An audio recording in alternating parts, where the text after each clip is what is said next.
Bismillahirrahmanirrahim. Assalamualaikum warahmatullah. Zana user biya tas pa khidmat ke rawale yam. Dem ticket patashan ke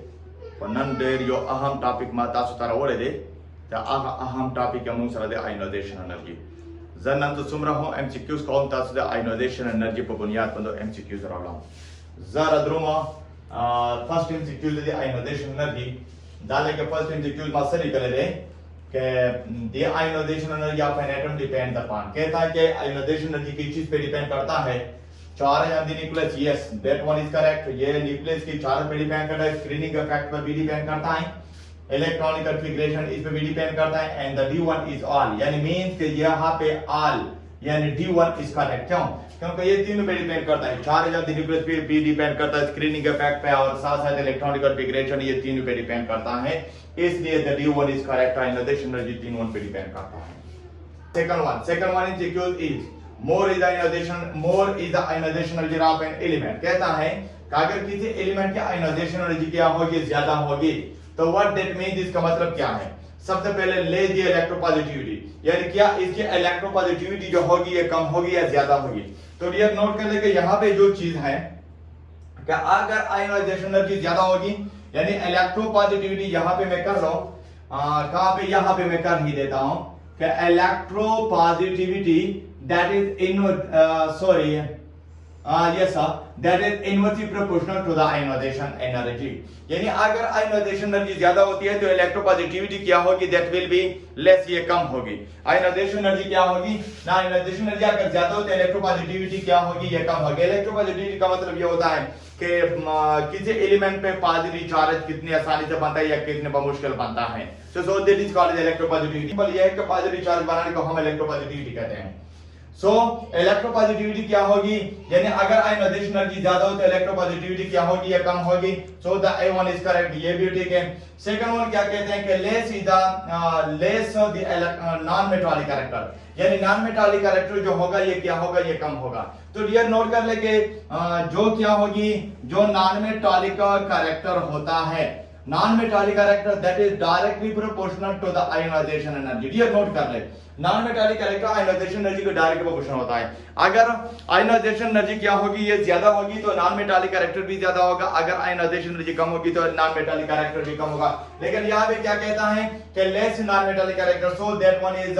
incorrect ये भी गलत है क्या है the C1 more is the reducing power कहता है कि रिड्यूसिंग पावर ज्यादा होगा नहीं यहाँ पे बात नोट कर लें कि अगर आयोनाइजेशन एनर्जी ज्यादा होती है तो रिड्यूसिंग पावर कम होगा वजह क्या है क्योंकि रिड्यूसिंग पावर जो होता है that is also inversely proportional to the ionisation energy अगर आयोनाइजेशन एनर्जी क्या होती है ये क्या है ये कम होती है या आयोनाइजेशन एनर्जी ज्यादा है तो फिर रिड्यूसिंग पावर कम होगा लेकिन यहाँ पे उन्होंने क्या दिया है कि रिड्यूसिंग पावर जो होता है ये ज्यादा है यानी खबर है डियर नोट के तो चलता को हम आयोनाइजेशन ने जो रिड्यूसिंग पावर तो कुम द परफॉर्मेंस के इनवर्सली प्रोपोर्शनल दी और डाले के माता है वो खाई सा आयोनाइजेशन एनर्जी का चलता कि ज्यादा भी रिड्यूसिंग पावर ये ज्यादा ही ना का आयोनाइजेशन एनर्जी ज्यादा चला और रिड्यूसिंग पावर है मात्रा कम सा यानी मतलब दा दें कि the C1 is also incorrect ये भी गलत है और तीसरा यह होता है कि bigger the atomic radius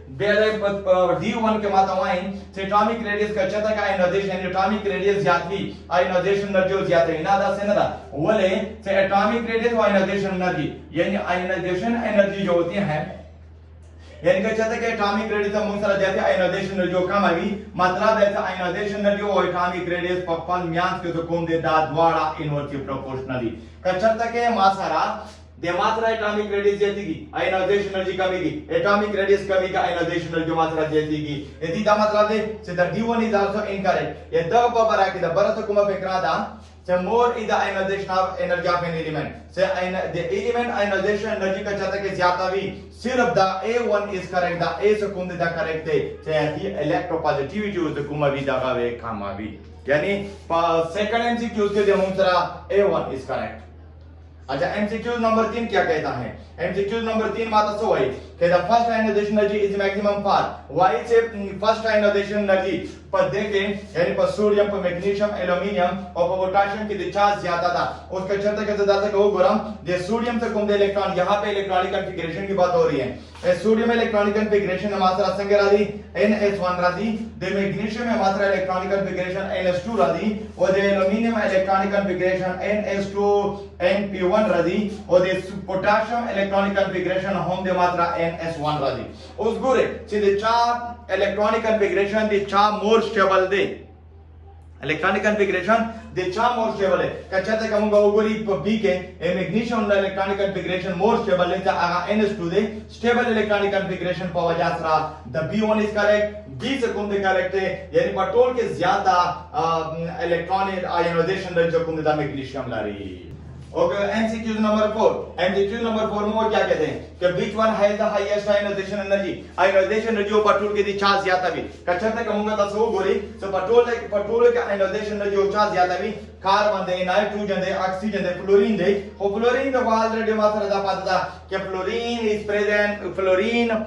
belong to the seven group of the periodic table दे हेलोजन सरा ग्रुप तो सरा तालुकलरी कचिर दे सरा तालुकलरी फाइनाइजेशन एनर्जी हम दे ज्यादा सुना सो फ्लोरीन यानी the D1 is correct A carbon ना दे नाइट्रोजन ना दे ऑक्सीजन ना बल्कि दे फ्लोरीन वाला पेट्रोल का आयोनाइजेशन एनर्जी उस MCQs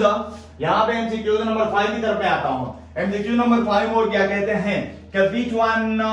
which one is correct about the ionization energy कहता है कि आयोनाइजेशन एनर्जी के बारे में कौन सा करेक्ट है कौन सा ठीक है यहां पे उन्होंने एग्जांपल दिए हैं इन एग्जांपल में से कहता है कि कौन सा मुझे रिप्रेजेंट करता है आयोनाइजेशन एनर्जी तो यहाँ पे क्या है यहाँ पे हाइड्रोजन H2 है इन द गैस फॉर्म है G और यह एक इलेक्ट्रॉन देगा H2+1 दे रहा है यहाँ पे H2 यानी मींस का A1 इज इनकरेक्ट ये गलत है क्यों गलत है अभी रीजन मैं बता रहा हूँ यहाँ पे H2 in the gas H2 लेकिन यहाँ पर हमने दो इलेक्ट्रॉन रिलीज किए लेकिन ये H2 फॉर्म में है यानी गैस फॉर्म में H2 फॉर्म में है so the B1 is also incorrect यहाँ पे कैल्शियम है कैल्शियम गैस फॉर्म में है लेकिन यहाँ पे वो दो इलेक्ट्रॉन को एट अ टाइम लॉस करा ये भी गलत है लेकिन यहाँ पे हाइड्रोजन है in the gas form but in the atomic form है हाइड्रोजन गैस है लेकिन एटॉमिक फॉर्म में है अब यहाँ पे ये एक इलेक्ट्रॉन को क्या करता है ये निकाल रहा है इट मींस कि the D1 is correct ionisation energy के बारे में सिर्फ D1 करेक्ट है वजह क्या है कि अगर हम यहाँ पे मैं आप लोगों को बता दो कि कंडीशन जो होती है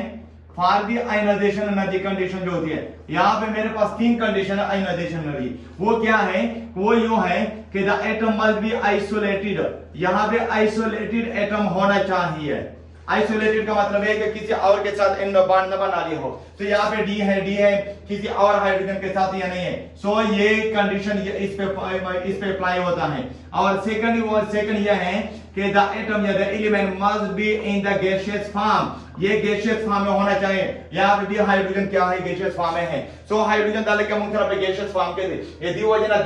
दागा कंडीशन हो को दीवन अप्लाई शो और द्रियाम कंडीशन में मुंह सरा दागा दे कि वन इलेक्ट्रॉन ओनली वन यानी removal of only one electron of only one electron सिर्फ एक इलेक्ट्रॉन एट अ टाइम यानी एक ही वक्त पर वो वक्त बंदो सिर्फ यो इलेक्ट्रॉन मात्रा का भी सो दीदा मतलब जैसे पर वो वक्त बंदो यो इलेक्ट्रॉन दे दिन बाहर तो हुए तो so the D1 is correct यानी बड़ा ड्रेस रा कंडीशन से कौन दे एमसीक्यू नंबर 5 के से कौन दे दागा अप्लाई कर ये दी वजह द D1 करेक्ट थी और द बड़ा ड्रेस को गादी कंडीशन माता सुदा केवल दा पर ए बार पर बी बार पर सी बांधे पदी बंधने अप्लाई की एमसीक्यू नंबर 6 क्या कह रहे हैं कि the correct order for the ionisation energy is कहता है कि आयोनाइजेशन एनर्जी के लिए करेक्ट ऑर्डर कौन से है यहाँ पे उन्होंने ऑर्बिटल दी है दादे का मुंह द ऑर्बिटल रखड़ी दी वहीं से द ऑर्बिटल के कुम यो आयोनाइजेशन एनर्जी ज्यादा भी कुम यो कम अभी उस दादे के बुरे मात्रा D10 मात्रा कंप्लीट थे D10 मात्रा तो शायद that is the complete shell और D5 मात्रा तो शायद that is the half fill orbital और D6 मात्रा तो शायद दैट इज द पार्शियली दादे मात्रा पार्शियली उसको ऑलरेडी मुंह लगा पाता था कि कंप्लीट जो होते हैं डियर नोट कर ले कंप्लीट फील्ड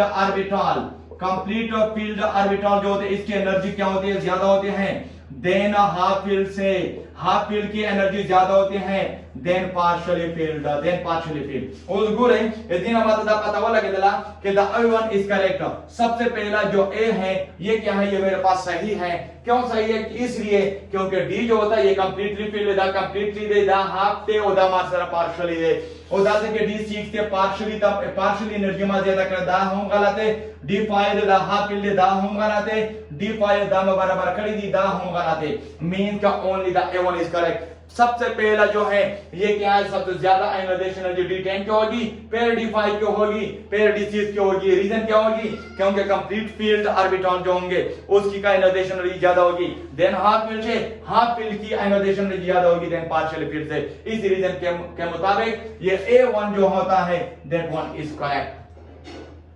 एमसीक्यू नंबर 7 क्या कहता है कि which one will have more ionization energy, सबसे ज्यादा ionization energy किसकी होगी। एमसीक्यू नंबर 7 कहता है कि इन दो में से उन्होंने नाइट्रोजन दी है, नाइट्रोजन है एंड ऑक्सीजन यानी ऑक्सीजन O+1 है। कहता है कि अगर नाइट्रोजन है और ऑक्सीजन O+1 है मीन के सब ऑक्सीजन एक इलेक्ट्रॉन को लॉस किया हुआ है, तो फिर किसकी नाइट्रोजन की एनर्जी ज्यादा होगी या O+1 की एनर्जी ज्यादा होगी, आयोनाइजेशन एनर्जी ज्यादा होगी। उस गुरे दाता के बदले बंद डिपेंड कर भी दिया दाता सुनोट के कि यहाँ पे ये डिपेंड करता है कि नंबर ऑफ प्रोटॉन, ये नंबर ऑफ प्रोटॉन यहाँ पे नंबर ऑफ प्रोटॉन की तरफ देखे, जिसकी नंबर ऑफ प्रोटॉन ज्यादा होती है उसके आयोनाइजेशन एनर्जी भी ज्यादा, जिसमें नंबर ऑफ प्रोटॉन ज्यादा आयोनाइजेशन एनर्जी ज्यादा। अब यहाँ पे अगर हम कर ले तो ऑक्सीजन में कितने प्रोटॉन मौजूद है, 8 प्रोटॉन है, लेकिन नाइट्रोजन में कितने प्रोटॉन मौजूद है, 7 प्रोटॉन है। अब अगर हम यहाँ पे देखते हैं कि ऑक्सीजन O+1 में टोटल नंबर ऑफ प्रोटॉन यहाँ पे ठीक है, इलेक्ट्रॉन तो यहाँ पे नाइट्रोजन में 20 है,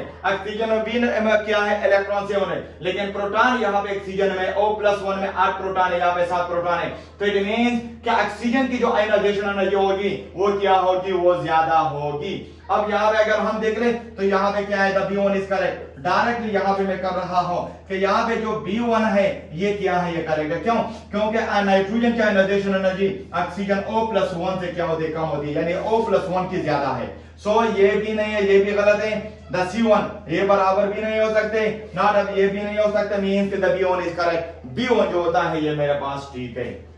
MCQ नंबर 8, MCQ नंबर 8 मात्र Sawai correct order for the second ionisation energy of the following. दादे के मात्रा ड्रेस करो तूने रखड़े दी माता इलेक्ट्रॉनिक कॉन्फ़िगरेशन रखड़े दे माता वाही चित्तदा वखाया सीधे आयोनाइजेशन एनर्जी IE2 का मतलब दे सेकंड आयोनाइजेशन एनर्जी वाही से कचरे सेकंड आयोनाइजेशन एनर्जी भी सेकंड आयोनाइजेशन एनर्जी पर दी द्रे वाला को दे चा ज्यादा भी पर दी द्रे वाला के चा ज्यादा ही मतलब दादे से दादे के माता यो वेक्टर रखो से आगा इलेक्ट्रॉनिक कॉन्फ़िगरेशन दे माता के हम दत्त के बोली दी सीधा पे इलेक्ट्रॉनिक कॉन्फ़िगरेशन माते डिपेंड करी उस गुरे से कचरे के यो एटम यानी पदार्थ के जो यो इलेक्ट्रॉन देवाना बाहर तो बसम सेकंड इलेक्ट्रॉन वस्तल सेकंड यानी रिमूवल ऑफ सेकंड इलेक्ट्रॉन किस में मुश्किल होगा, किस में ज्यादा मुश्किल होगा। अब इसी चीज को हमें देखना है। मींस का एक इलेक्ट्रॉन के रिमूव होने से कौन सा मुझे ज्यादा स्टेबल आयन दे रहा है, तो फिर उसकी सेकंड आयोनाइजेशन एनर्जी क्या होगी, ज्यादा होगी। अब यहाँ पे देख ले, यहाँ पे फर्स्ट वन के 1s2 2s2 2p1 यानी मीन अगर इसी इलेक्ट्रॉन को मैंने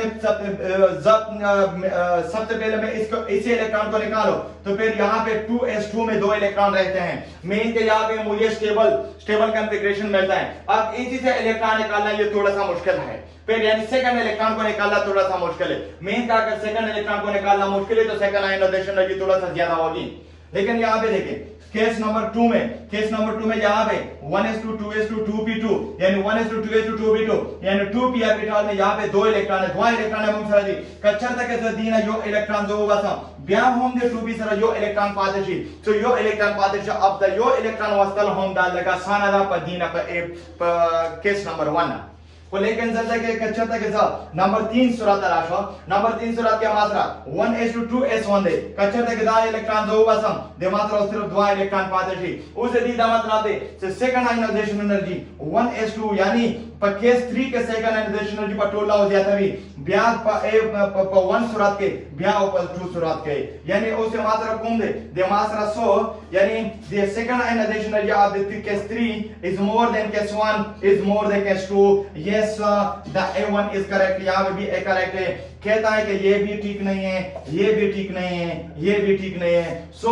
सिर्फ और सिर्फ सेकंड आयोनाइजेशन एनर्जी होगी ये केस 3 की ज्यादा होगी, फिर केस 1 से केस 1 की ज्यादा होगी, फिर केस 2 से। ये क्या है? All these are the such